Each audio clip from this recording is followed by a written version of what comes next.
Morning guys, magtatanghalian. Ano nga to? Breakfast. Breakfast. Super early. Taps. Breakfast. Ngayon, ito, kumakain ko na sa ulam. Pakita niyo mga showcase yung pagkain. Diba? Ang sarap.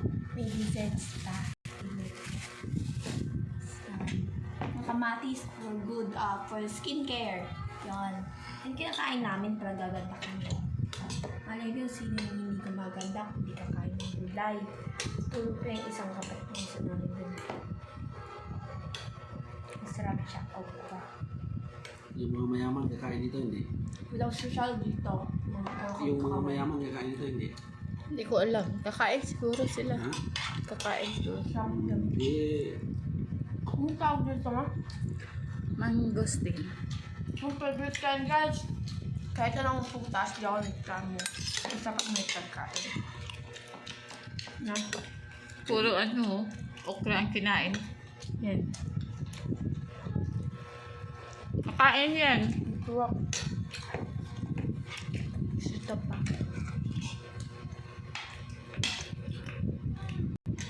Kain po tayo guys. Ito, tipid to sa budget meal.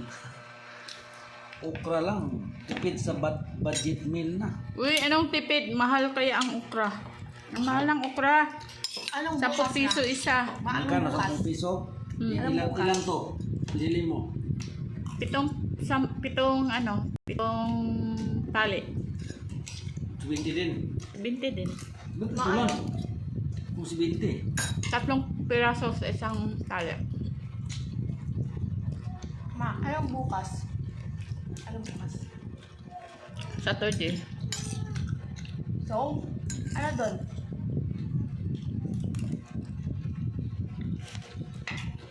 Wala akong pera para pang birthday mo. Baba! Birthday pala niya. Hello! Sayang bobo! Niremind ko siya kaganina.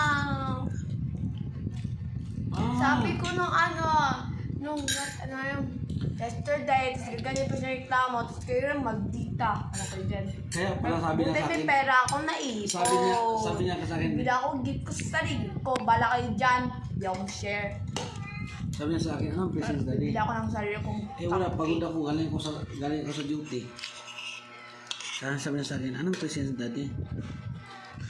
may present na si baby. Kagitan, no? Ano ba yung regalo ko sa'yo? Nabigyan ng pagkain. Ito sa akin eh. Gutom ako. Wala kang tira, walang budget. Mahal ang bilihin. Baya ko dyan. Wala nga. Ito lang nga yung kinakain natin, oh. Sabi ko, tipid kayo.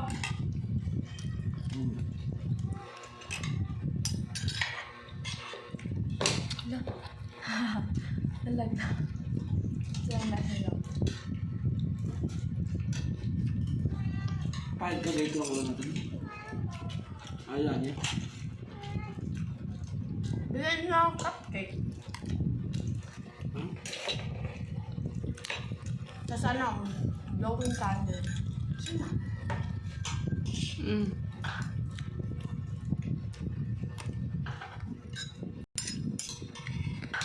Donut na lang ang something. Cupcake. Pumayang nga cupcake.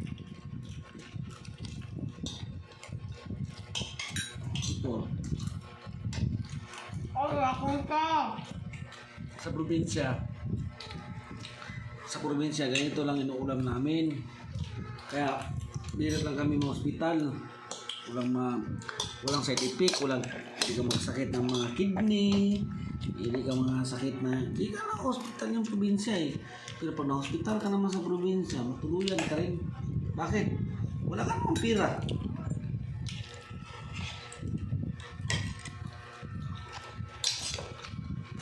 Ito.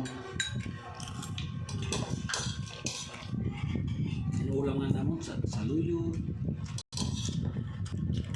Kaya puro.